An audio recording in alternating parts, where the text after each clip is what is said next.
अमोल घोडेकर यांचा झेल किती महत्वाचा आहे. बॅट तर वेगात फिरवली आहे, परंतु इकडे काय, यस बॅटची एज, परंतु चूक या अगोदरची झाली ती लगेच सुशांत गायकवाडने सुधारली आहे. परंतु फलंदाज किरण खोबरे मात्र यावेळेस बाजून परत आहेत. विकेटचं बतड होईल, खेळाडू बाद.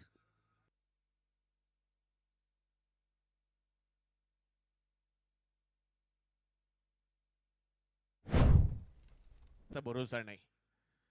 आखूड टप्प्याचा बॉल समोर खेळलाय, फिल्डर वाह, प्रथमेश राठोड तिथे पकडतायत एक लाजवाब झेल.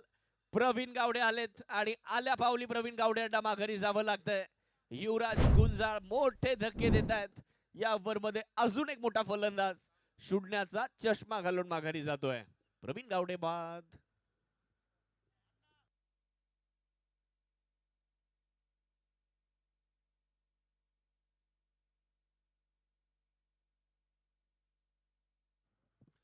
मॅच मध्ये आता रंजकता आली आहे. मॅच मध्ये आता थोडीशी रंगतता येताना आपल्याला पाहायला मिळते, कारण महत्वाचे फलंदाज आता माघारी गेलेले आहेत. अमोल घोडेकर मात्र एका बाजूने किल्ला लढवत आहेत, त्यांना दुसऱ्या बाजूने साथ मिळत नाहीये.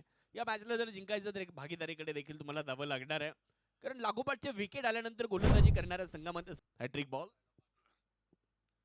रिव्हर्स अटेम्प्ट, बॉल हवेत आणि यस, या स्पर्धेतली पहिली विकेट हॅट्रिक. नाव युवराज गुंजाळ या ठिकाणी नोंदवत आहेत. कोल्हेवाडीचे सुपरस्टार आज गोलंदाजीमध्ये युवराजचा राज पाहायला मिळतोय. 3 चेंडू आणि 3 लागोपाठच्या विकेट.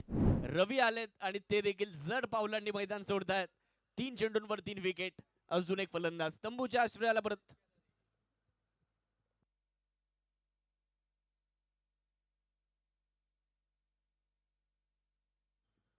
बॅटिंगसाठी जर पाहिलं तर सिद्धेश केदारी आता बॅटिंग करण्याकरिता मैदानाच्या आतमध्ये आपल्याला दाखल होताना पाहायला मिळणार आहे, परंतु युवराज